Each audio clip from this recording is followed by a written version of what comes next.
Hi friends எல்லாருக்குமே காலை வணக்கம். இன்னைக்கு வந்து பார்த்தீங்கன்னா, ஒரு புதுசா ஒரு விஷயம் இப்ப தான் ட்ரை பண்றேன். என்னன்னு பார்த்தீங்கன்னா, இவங்க வந்து பார்த்தீங்கன்னா, ஆன்லைன் கஸ்டமர் தான் நம்மளுக்கு கொரியர் போட்டிருக்காங்க. நம்ம வந்து இந்த ட்ரெஸ்ஸ வந்து ஸ்டிச் பண்ணி அனுப்பணும். நான் இந்த பார்சல இப்ப தான் ஓப்பன் பண்ணேன். என்னடா இது துணி கொஞ்சமா இருக்கே அப்படின்னு பார்க்குறேன். 2டே 2 ப்ளவுஸ் சாரீல ப்ளவுஸ் பிட் வரும் பார்த்தீங்களா? அத மட்டும் அனுப்பியிருக்காங்க. இதுல இருக்கிற அந்த ப்ளூ கலர் கிளாத் வந்து பாவாடையாவும், மேல இருக்கிற பிங்க் கலர் கிளாத் வந்து சட்டையாவும் ஸ்டிச் பண்ண சொல்லியிருந்தாங்க. ஆனா கிளாத் வந்து ஹைட் வைஸ் பத்தாததுனால அந்த மாதிரி பண்ண முடியல. அதனால நம்ம என்ன பண்ணலாம், மேக்ஸி டைப்லயே பண்ணலாம் அப்படிங்கிற மாரி சொன்னேன். கஸ்டமரும் ஓகே சொல்ட்டாங்க. ஃபைனலா இந்த மாடல் தான் நான் வந்து ஸ்டிச் பண்ணி முடிச்சேன். எப்போதுமே சரி, நார்மலாவே நம்ம எப்போதுமே பண்றோமே, கொஞ்சம் புதுசா ஏதாச்சும் பண்ணுவோம். புதுசுனா புதுசுலாம் இல்ல. சும்மா ஏதாச்சும் பண்ணுவோமே அப்படின்ட்டு பண்ணேன். இதுல வந்து என்ன ஒரு டிஃபரெண்ட்டா பண்ணியிருக்கேன் அப்படின்னு பார்த்தீங்கன்னா, அந்த பிங்க் கலர் கிளாத் எல்லாமே கஸ்டமர் குடுத்தது தான். அதெல்லாம் ஓகே. கொஞ்சம் சென்டர் பார்ட்ல வந்து பார்த்தீங்கன்னா, நெட் கிளாத் வந்து குடுத்துருக்கேன். அந்த யோக் பார்ட் என்ன கலர்ல இருக்கோ, அதே கலர்லயே நெட்டு கிளாத் வந்து குடுத்துருக்கேன். அது வந்து லைட்டா ஃப்ரில்லா இருக்கிற மாரி குடுத்ததுனால, அவுட்லுக் வந்து ரொம்பவே சூப்பரா வந்திருக்கு. அந்த நெக்க சுத்தி அது கொஞ்சம் பிளெயினா இருக்கிற மாரி இருந்துச்சு. ஸோ, அதுக்கும் வந்து பார்த்தீங்கன்னா, பஞ்சிங் பீடு இருக்கு பார்த்தீங்களா? அத வந்து நான் ரெடி பண்ணி வச்சிருக்கேன். இது வந்து பார்த்தீங்கன்னா, 3 வயசு பொண்ணுக்காக நம்ம வந்து ஸ்டிச் பண்ணியிருக்கோம். கை வந்து பஃப் ஸ்லீவ் தான் வேணும் அப்டின்ட்டு கண்டிப்பா கேட்டுட்டாங்க. ஆனா என்ன கொஞ்சம் லென்த் அதிகமா கேட்டாங்க. இருக்கிற கிளாத்ல அவ்வளோதான் பண்ண முடிஞ்சுச்சு. ஒரு 4 1/2 இன்ச்சு அகலத்துக்கு தான் நம்ம வந்து ஸ்லீவ் லென்த் வந்து ரெடி பண்ணியிருக்கோம். அது அந்த பிள்ளைக்கு கரெக்ட்டா தான் இருக்கும். சின்ன பிள்ளை தானே அதனால கரெக்ட்டா தான் இருக்கும். கஸ்டமருக்கு இது நாளைக்கு வேணும் அப்படிங்கிற மாரி கேட்டிருந்தாங்க. ஆனா நாளைக்கு வேணும் அப்படின்னா இன்னைக்கு ஸ்டிச் பண்ணி அனுப்புறோம்னா நாளைக்கு காலைல 11 மணி போல தான் அவங்களுக்கு வந்து போய் சேரும்.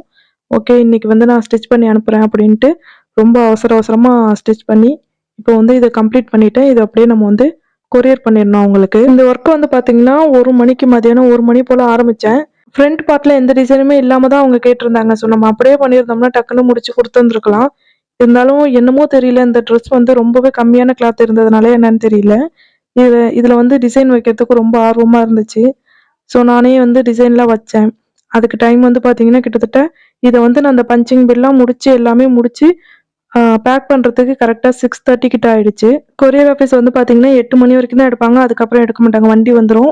அப்படியே நம்ம 8 மணிக்கு மேல அனுப்புனாலும், அது மறுநாள் மறுநாள் தான் இங்கேருந்தே அனுப்புவாங்க. ஸோ அவங்களுக்கு போறதுக்கு 1 நாள் கழிச்சு தான் அவங்களுக்கு வந்து போகும்.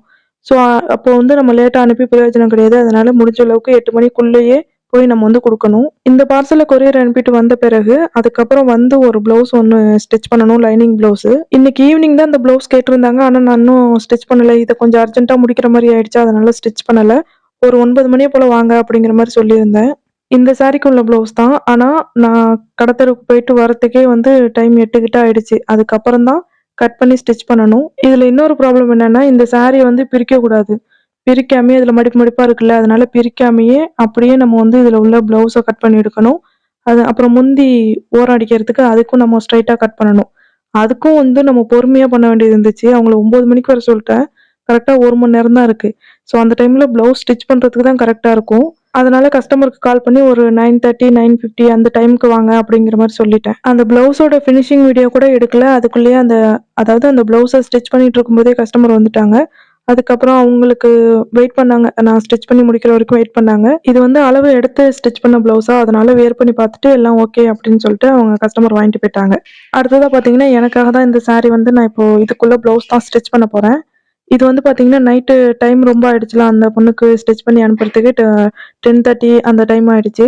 ஸோ, அதுக்கப்புறம் நான் என்ன பண்ணேன்னா, இந்த ஒர்க்க வந்து கட் பண்ணி மட்டும் வச்சுட்டேன். இந்த ப்ளவுஸ வந்து கட் பண்ணி மட்டும் வச்சுட்டு, காலையில எந்திரிச்சு ஸ்டிச் பண்ணிக்கலாம் அப்படிங்கிற மாரி வச்சுட்டேன். நான் இதுவரைக்கும் பார்த்தீங்கன்னா, பஃப் ஸ்லீவ் வச்சு போட்டதே இல்ல. லைட்டா ஹை பஃப் வச்சு போட்டுருப்பாங்கல்ல, பஃப் ஸ்லீவே போட்டதில்ல.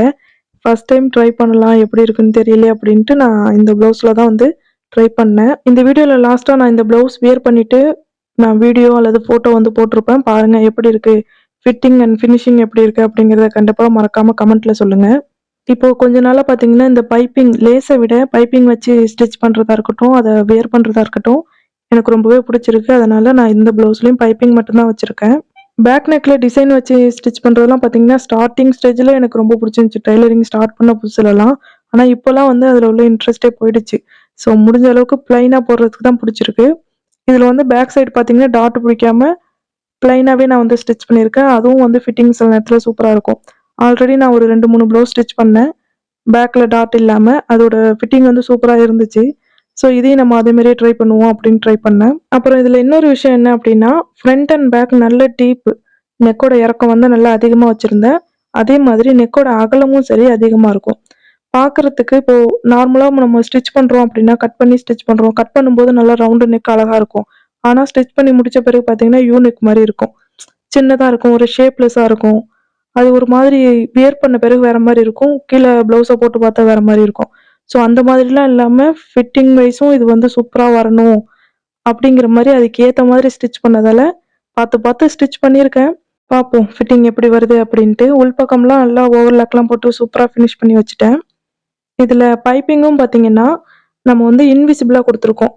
ஃப்ரண்ட் அண்ட் பேக் உள்பக்கம், வெளிப்பக்கம் 2 சைட்ல எந்த பக்கம் பார்த்தாலும் அந்த பைப்பிங்ல ஒரு 1/4 இன்ச்சு கிட்ட துணி வரும்ல, அந்த துணி தெரியாம இருக்கும். யாரெல்லாம் ப்ளவுஸ் ஸ்டிச் பண்ணிட்டு இந்த மாரி பண்ணுவீங்க அப்படிங்கிறத கண்டிப்பா கமெண்ட்ல சொல்லுங்க. இப்போ ப்ளவுஸ் வந்து ஸ்டிச் பண்ணி முடிச்ச பிறகு அதுக்கப்புறம் தறி குடுக்கல. எப்படா போட்டு பார்ப்போம், போட்டு பார்ப்போன்ட்டு நான் எப்போதுமே போட்டுட்டு ஒரு வீடியோ எடுத்து பார்ப்பேன். ஃப்ரண்ட் அண்ட் பேக்கு நம்மளுக்கு நெக் ஷேப் எப்படி வந்திருக்கு? ஃபிட்டிங் எப்படி வந்திருக்கு? என்னென்ன இஷ்யூஸ்லாம் பண்ணியிருக்கேன்? எப்படி சரி பண்ணணும்? அப்படிங்கிற மாதிரிலாம் நான் வந்து வியர் பண்ணி பார்ப்பேன். இதுல வந்திருக்க ஃபிட்டிங் வந்து எனக்கு ரொம்பவே பர்சனலா ரொம்பவே புடிச்சிருக்கு. ஆனா இந்த பஃப் கை தான் எனக்கு எடுக்குதா என்னன்னு தெரியல. நல்லா இருக்கா இல்லையான்னு கண்டிப்பா கமெண்ட்ல சொல்லுங்க. அதுக்கப்புறமா ப்ராப்பரா வியர் பண்ணிட்டு 2, 3 ஃபோட்டோஸ் எடுத்து முடிச்சாச்சு. அதுக்கப்புறமா ஒரு பஃப் ஸ்லீவ் வந்து நான் ஸ்டிச் பண்ணேன். ஸோ இதுதான் அது. இது வந்து பார்த்தீங்கன்னா, நான் கம்ப்ளீட் பண்ணது. நான் ஸ்டிச் பண்ணி வச்சிருக்கிறது. இப்போ இது வந்து பார்த்தீங்கன்னா, கஸ்டமர் குடுத்த அளவு ப்ளவுஸு. இந்த ப்ளவுஸுக்கு அவங்க ஒரு கம்மி அமௌண்ட் வாங்கியிருக்காங்கன்னு வச்சுக்கோங்களேன். இப்போ நான் வாங்குறத விட கம்மியா வாங்கியிருக்காங்க. Stitching charge. இப்போ நான் ஸ்டிச் பண்ண ப்ளவுஸுக்கு அமௌண்ட் சொன்ன நாளைக்கு, இந்த டெய்லர் வந்து கம்மியா தான் வாங்குனாங்க. நீங்க ஏன் இவ்ளோ வாங்குறீங்க? அப்படிங்கிற மாரி ஒரு கேள்வி வந்துச்சு. ஸோ சும்மா நான் சும்மா போடுறேன் எப்படின்னு பாருங்க. இதுல ப்ளவுஸ்ல வந்து பார்த்தீங்கன்னா, வியர் பண்ணி முடிச்ச பிறகு இந்த இடத்துல பிரிஞ்சு வந்துச்சு பார்த்தீங்களா? இப்ப இவ்வளோ நேரம் காட்டுனேனே அது. இப்ப நான் திரும்ப காட்டுறேன் பாருங்க. அப்படியே மடிச்சு வச்சுட்டு என்ன பண்ணியிருக்காங்க, லேஸ் வந்து மேல அப்படியே அட்டாச் பண்ணியிருக்காங்க. ஸோ இது வந்து வியர் பண்ண பிறகு பிரிச்சுட்டு வந்துட்டு. அதுக்கப்புறம் உள் சைடு வந்து பார்த்தோம் அப்படின்னா, அப்படியே அதாவது பஃப் வந்து ரெடி பண்ணியிருக்காங்க. கீழ பட்டி ரெடி பண்ணியிருக்காங்க. 2த்தையும் வந்து அப்படியே கிளாத்த வச்சு ஜாயின் பண்ணி வச்சுட்டாங்க. ஸோ இது வந்து பார்த்தீங்கன்னா, பார்க்கறதுக்கு ஒண்ணும் வித்தியாசம் இல்லனாலும், இத வியர் பண்ணோம் அப்படின்னா, நம்மளுக்கு வந்து என்ன ஆகும்னா, இந்த கிளாத் வந்து நம்மளுக்கு குத்தும். ஸோ இப்போ இதுல உள்ள ஃபினிஷிங் பார்த்தீங்கன்னா, எல்லாமே இதுல உள்ள பிசுறு எல்லாமே இன்விசிபிளா எல்லாமே உள்ள போயிருக்கும். அதே மாதிரி இந்த ப்ளவுஸ நம்ம வியர் பண்ணும்போது பார்த்தீங்கன்னா, எந்த ஒரு கிளாத் வந்து குத்தாது. ஏன்னா, அதுல பிசுறு எல்லாமே உள்ள போய் இருக்கிறதுனால, நம்மளுக்கு இட்சிங் ப்ராப்ளம் இருக்காது. அப்புறம் இன்னொரு விஷயம் என்னன்னா, இது உள்ள இருந்தாலும், அந்த பிசிறு உள்ள இருந்தாலும், அந்த பிசிறுக்கும் நம்ம என்ன பண்ணியிருக்கோம், ஓவர்லாக் வந்து போட்டிருக்கோம். இந்த வீடியோல உத்து பார்த்தீங்கனாலே தெரியும். உள்ள வந்து இந்த லைனிங்குள்ளார ஓவர்லாக் இருக்கும்.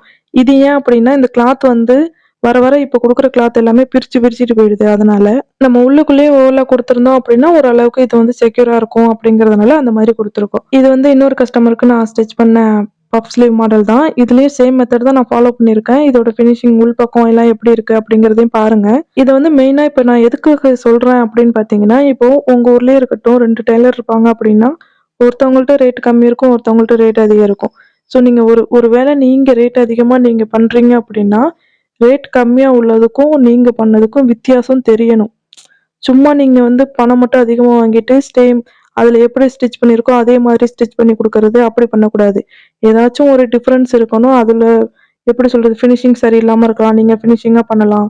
இல்ல உங்களுக்கு ஃபிட்டிங் சரியில்லாம இருக்கலாம். நீங்க ஃபிட்டிங்கா பண்ணலாம். ஸோ அந்த மாரி டிஃபரெண்ட்டு, உங்க மேல நீங்க வச்சிருக்க கான்ஃபிடன்ஸ், நீங்க கரெக்ட்டா பண்ணுவீங்க அப்படிங்கிற ஒரு நம்பிக்கை, இதெல்லாம் இருந்துச்சு அப்படின்னா, நீங்க உங்களுக்கு ஏத்த மாதிரி உங்க ஊர் சைட்லலாம் எப்படிலாம் வாங்குறாங்களோ, அதுக்கேத்த மாரி நீங்க வந்து ரேட் வாங்கலாம். ஒரு விஷயத்த நல்லா புரிஞ்சுக்கணும். என்ன அப்படின்னா, காசு கம்மியா வாங்குனா தான் கஸ்டமர் வருவாங்க அப்படிலாம் கிடையாது. ஃபிட்டிங் அண்ட் ஃபினிஷிங் கஸ்டமர் எதிர்பார்க்குறாங்க. என்ன எதிர்பார்க்குறாங்களோ அத நீங்க கரெக்ட்டா குடுத்தாலே, உங்களுக்கு வந்து நெறைய கஸ்டமர்ஸ் வருவாங்க. ஓகே, ரொம்ப நேரம் பேசிட்டேன். இந்த வீடியோ பிடிச்சிருந்துச்சுன்னா மறக்காம லைக் பண்ணிடுங்க.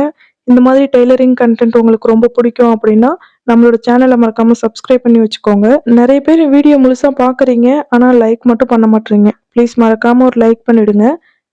நம்ம வந்து நெக்ஸ்ட் வீடியோல பார்க்கலாம். பாய்.